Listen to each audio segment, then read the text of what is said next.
अस्सलाम वालेकुम। आज की इस नशिस्त में हमारे साथ मौजूद हैं डॉक्टर हफीज़ुर रहमान पानेज़ी साहब। डॉक्टर हफीज़ुर रहमान पानेज़ी साहब जो हैं ये कोयटा में as a consultant in emergency medicine अपने फ़राइज़ सर अंजाम दे रहे हैं और अपनी जो इब्तिदाई मेडिकल की ग्रेजुएशन है वो इन्होंने बोलान मेडिकल कॉलेज से हासिल की और उसके बाद जो है अपनी हायर स्पेशलिटी ट्रेनिंग है इन इमरजेंसी मेडिसिन, उसके लिए जो है इन्होंने आगा खान यूनिवर्सिटी हॉस्पिटल का इंतखाब किया। तो इनसे हम गुफ्तगू का आगाज करते हैं। तो कैसे हैं आप डॉक्टर साहब? अल्हम्दुलिल्लाह। आप कैसे? ठीक ठाक, शुक्र है, अल- अल्हम्दुलिल्लाह। अल्लाह का एहसान है। तो डॉक्टर हफीज, ये ज़रा हमारे नाज़रीन को बताइए कि ये इमरजेंसी मेडिसिन जो है ये एक बहुत ही मतलब नई स्पेशलिटी है। इसके बारे में बहुत सारे लोगों को इल्म नहीं है, तो ये ज़रा हमें समझाइए कि ये इमरजेंसी मेडिसिन है क्या और इसमें आप क्या करते हैं। Of course emergency medicine Pakistan में एक नई स्पेशलिटी है। बेसिकली 2010 में स्टार्ट हुई थी। सबसे पहले आगा खान में इनकी ट्रेनिंग स्टार्ट हुई, उसके बाद शिफा इंटरनेशनल में स्टार्ट हुई। तो यहाँ पे जैसे आपको पता है कि अक्सर लोगों को समझ ही नहीं है कि इमरजेंसी मेडिसिन है क्या। तो बेसिकली इमरजेंसी मेडिसिन एक मेडिकल स्पेशलिटी है जो कि किसी मरीज के इलनेस या इंजरीज के हवाले से इमीडिएट ट्रीटमेंट जहाँ रिक्वायर होती है वहाँ प्रोवाइड करता है इमरजेंसी फिजिशियन। जिसमें प्राइमरी जॉब जो इमरजेंसी मेडिसिन फिजिशियन का जो होता है कि आप पेशेंट को अर्ली रिसिसिटेट करें, देन स्टेबलाइज करें और देन आप ट्रांजिशन केयर के लिए to end point appropriate treatment के लिए या तो अगर आईसीयू की नीड है तो आप वार्ड ट्रांसफर करें, या अगर सिंपल वार्ड बेड नीड है तो वार्ड ट्रांसफर कर दे, या किसी और फैसिलिटी अगर ट्रांसफर करना चाहते हैं, आपके पास वो फैसिलिटी इन हॉस्पिटल नहीं है तो आप ये प्रॉपर ट्रांसफर करें, सेफ ट्रांसफर करें। तो बेसिकली इमरजेंसी मेडिसिन का बेसिक रोल और बेसिक डेफिनेशन इस हवाले से इस तरह की जाती है डिफरेंट लिटरेचर में। तो doctor Hafeez, as an emergency physician, आपका जो है अपने एक नॉर्मल वर्किंग डे के बारे में बताइए कि आपका दिन जो है वो कैसे उसका आगाज होता है, कितने घंटे का दिन हाँ, होता है। एक्चुअली जो ट्रेनिंग ट्रेनिंग में जो होती है हमारे एक्यू में जो ट्रेनिंग, बल्कि सारे इमरजेंसी जो डिपार्टमेंट्स है अभी आई थिंक 8-10 सेंटर्स है जिसमें ट्रेनिंग इनिशिएट हो गई है, स्टार्ट हो गई है। उसमें बेसिकली वीकली आवर्स के हिसाब होते हैं। 48 आवर्स पर वीक शिफ्ट होती है, ड्यूटीज होती है, जिसमें पर शिफ्ट 12 आवर्स की होती है। तो 12 आवर्स या 2 मॉर्निंग्स 2 इवनिंग फिर 2 ऑफ्स। और इसमें इन बिटवीन वीक में 1 एकेडमिक डे होता है जिसमें हम जिसमें कोर डिस्कशंस होते हैं टॉपिक्स के हवाले से, मॉर्बिडिटी और मोर्टेलिटी मीटिंग्स होती है, जिसमें जर्नल प्रेजेंटेशंस होती है, रिसर्च के हवाले से भी काम होता है एकेडमिक में। तो वीकली 1 डे उसके लिए रखा गया है। 4 दिन जो 12 आवर शिफ्ट होती है, 4 डेज वो होती है, फिर 2 डेज ऑफ होती है। तो ये तो इमरजेंसी फिजिशियन रेजिडेंसी में रूटीन होता है। बाकी जब इनिशियली आप स्टार्ट करते हैं डे फ्लोर पे, तो सबसे पहले वही होता है कि आप ओवर लेते हैं पेशेंट्स का, पेशेंट टू पेशेंट ओवर होता है कि आप जिस एरिया में असाइन होते हैं, डिफरेंट एरियाज होते हैं इमरजेंसी में, जैसे रेसिस्टेशन एरिया हुआ, ऑब्जर्वेशन एरिया हुआ, क्रिटिकल एरिया हुआ। तो जहाँ आपकी ड्यूटी होती है आप कंसर्न होते हैं उस एरिया के पेशेंट से। तो आपको पेशेंट टू पेशेंट सारा ओवर लेना होता है, फिर आप सारे पेशेंट्स की रिस्पॉन्सिबिलिटी आपकी होती है। तो उसके बाद टिल एंड पॉइंट आप कुछ ट्रांसफर करते तब तक आपकी रिस्पॉन्सिबिलिटी होती है, पेशेंट आपकी केयर में होता है। और उसके बाद आप ट्रांसफर करने के बाद पेशेंट का अपने ओवर दूसरे स्पेशलिटी जहाँ भी ट्रांसफर होता है उसे प्रॉपर ओवर देना होता है, जो इस बार इंटरनेशनल जो पेशेंट एंड ओवर होता है वो आपने फॉलो करना होता है। इस बार शीट होती है जिसमें सब्जेक्टिव ऑब्जेक्टिव असेसमेंट और प्लान होता है, वो आपने नेक्स्ट स्पेशलिटी को ओवर देना होता है, ताकि कि आपने जो असेस किया, आपकी क्या डायग्नोसिस थी, आपने क्या ट्रीटमेंट प्रोवाइड की है और नेक्स्ट प्लान क्या है। तो बेसिकली ये सिंपल ये रूटीन रहता है इमरजेंसी फिजिशियन का, या रोल। तो कोर्स डॉक्टर डॉक्टर हफीज, आपने जो है ये इस शोबे का इंतखाब क्यों किया, मतलब why emergency medicine? Why emergency, ये तो बहुत अच्छा क्वेश्चन है यार। किसी का फील्ड में जाने का उससे पहले बैकग्राउंड होता है। तो बेसिकली जब मैं उस जॉब में था, इंटर्नशिप या बीएमसी में कर रहा था, तो उस दौरान कुछ केसेस ऐसे देखे मैंने कि उसमें हम बिल्कुल हेल्पलेस थे that time. For for example, एक पेशेंट था, यंग पेशेंट थी, फीमेल, से एयर हंगर थी, डिफिकल्टी इन ब्रीदिंग हो रही थी, डिस्पाइट गिविंग ऑक्सीजनेशन, फिर भी हम उसे बचा नहीं सके। तो व्हाट वाज द रीजन या क्या था?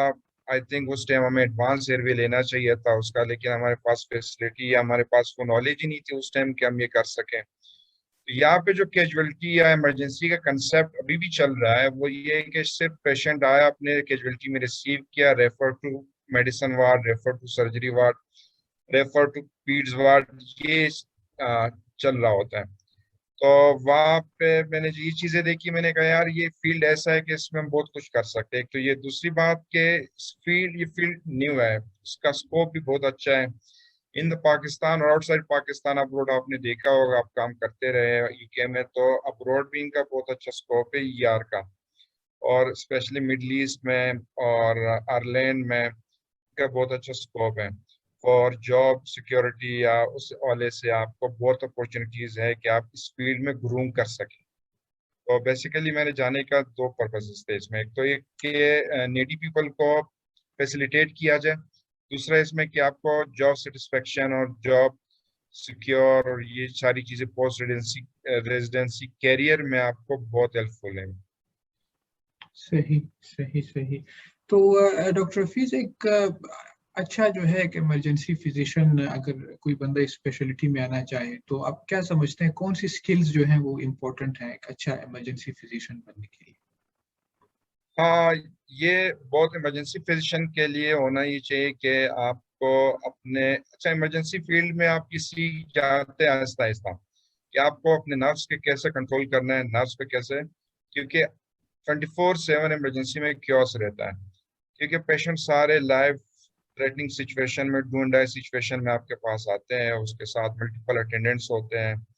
तो आपने कैसे कंट्रोल करना है अपने नर्व्स को, पेशेंस कैसे रखना है आपने, तो ये चीजें आप अगर किसी बंदे में हो तो वो इजीली इस फील्ड में ग्रूम कर सकता है। और दूसरी ये कि आप आहिस्ता सा स्किल्स, डिफरेंट स्किल्स है इमरजेंसी रूम में, वो आहिस्ता सा टाइम के साथ आपके स्किल्स आपको आ जाते हैं, क्योंकि आप देखते हो, सीनियर्स को देखते हो, उसे फॉलो करते हो, तो वो अ, सारा ये तो रनिंग प्रोसेस है, वो आहिस्ता आहिस्ता आप सीख जाते हो। बट जो आपके स्किल्स, बेसिक स्किल्स ये होने चाहिए कि आपको एक तो अच्छी कम्युनिकेशन स्किल्स आपके हो, ताकि आप पेशेंट्स के, अटेंडेंट्स के साथ कम्युनिकेट कैसे करते हैं, अपने सीनियर्स के साथ कैसे कम्युनिकेशन रखनी होती है, और कोऑर्डिनेशन अच्छा रखे। और दूसरे, पेशेंस बहुत अहम रोल है पेशेंस का, कि आपके अंदर कितना पेशेंस है, आप कितना वो क्योस को टॉलरेट और उसको किस तरह हैंडल करते हैं। सही सही। और इस जब आप मतलब इमरजेंसी रूम में आप इमरजेंसीज देखते हैं तो आप तमाम किस्म की जो इमरजेंसीज हैं, वो सर्जिकल इमरजेंसीज हों, पीड्स, ईएनटी, मेडिसिन, गायनी, तमाम इमरजेंसीज को आप इनिशियली रिसीव करते हैं और डील करते हैं। जी जी। और बेसिकली ईआर इमरजेंसी में तो ये है कि आपके पास पीड से लेके गायनी तक, एडल्ट्स, जेरेटिक, उसमें trauma patients, poly trauma, poisoning, toxicology, stroke वाले पेशेंट, एक्यूट एमआई, एसीएस, मतलब आपके पास वैरायटी ऑफ पेशेंट्स आते हैं, डिफरेंट डायग्नोसिस के साथ आते हैं। फिर अब इन इस पेंडेमिक में तो कोविड का रिस्पायरेटरी है, कोविड ईआरडीएस वाले पेशेंट बहुत सारे आ रहे, मैसिव पीई वाले विद वाइटली कॉम्प्रोमाइज पेशेंट्स आते हैं, surgical cases, acute abdomen appendicitis, acute appendicitis, pancreatitis, बहुत सारे पेशेंट्स आपको ये भी मिलते हैं। तो आपको वैरायटी ऑफ पेशेंट्स आते हैं, आपको एक डायग्नोसिस पे आपको स्टक नहीं करना होता। आपके डिफरेंट जगह फीड्स में आगे आपके फीड्स के अलग डायग्नोसिस है, जैसे इनबॉर्न एरर ऑफ मेटाबॉलिज्म भी न्यूनेट्स में आते हैं, सेप्सिस मोस्ट कॉमन है बच्चों में, साथ में एक्यूट गैस्ट्रोएंटाइटिस जो टोडलर्स है या स्कूल गोइंग चिल्ड्रंस है उसमें ये कॉमन है।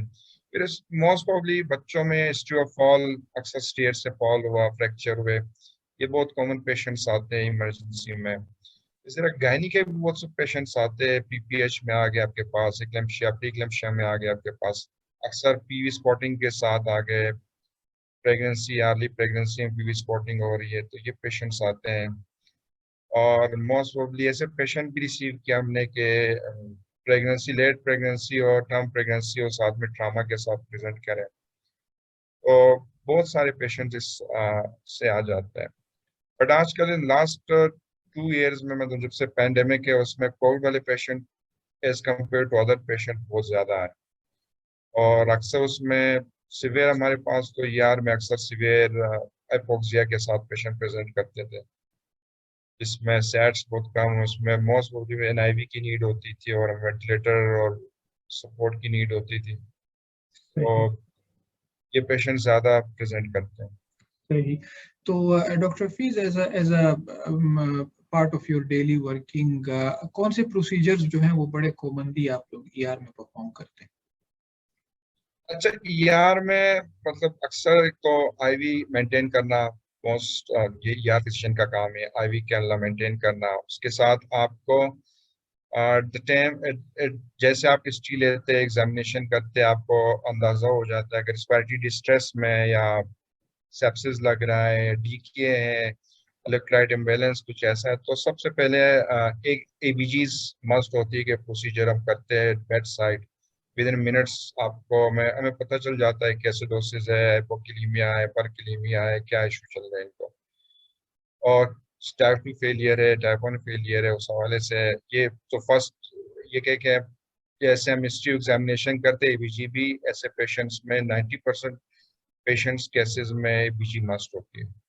साथ में फिर अगर आप अर्ली रेसिस्टेशन की बात करते हैं, सेप्सिस में सेप्सिस प्रोटोकॉल होता है, जिसमें विद इन 1 आवर आपको इनिशिएट करना होता है, जिसमें आपको फ्लूइड रेसिस्टेशन मस्ट होती है, तो उसके लिए फिर हम सीवीपी गाइडेड फ्लूइड देते हैं, सीयूपी करना मस्ट होता है। तो सीवीसी या सीयूपी जो कहते हैं, सेंट्रल वेनस कैथेटराइजेशन, वो करना मस्ट होता है।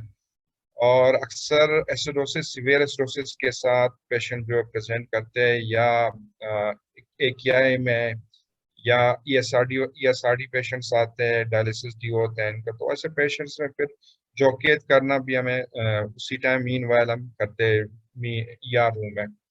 वैसे के 3-4 प्रोसीजर है जो कि आपको उस पर अच्छा कमांड। हाँ, बाद पॉलीट्रामा पेशेंट्स में आपको चेस्ट ट्यूब बहुत जरूरी होती है कि चेस्ट ट्यूब करें।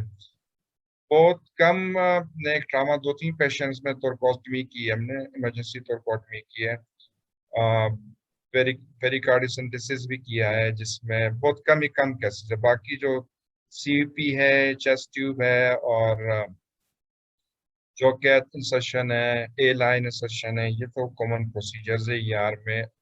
मीनवाइल 2-3 साल के बाद हर ईआर फिजिशियन रेजिडेंट सीख जाता है। सही सही सही। तो डॉक्टर हफीज, ये इस स्पेशलिटी का पाकिस्तान में जो है वो क्या ट्रेनिंग स्ट्रक्चर है, कौन से ट्रेनिंग सेंटर्स हैं और कितने जो है ना साल की इनकी ट्रेनिंग है? हाँ, जैसे मैंने भी अर्ज किया था कि ये ट्रेनिंग 2010 में AQ से स्टार्ट हुआ था। डॉक्टर जुनैद रज़ाक थे जो कि अमेरिकन डिप्लोमेट थे, उन्होंने यहाँ स्टार्ट किया था AQ में 2010 में। तब से फिर उसके बाद 2010 में सेकेंड हाफ में शिफा इंटरनेशनल इस्लामाबाद में स्टार्ट हुआ।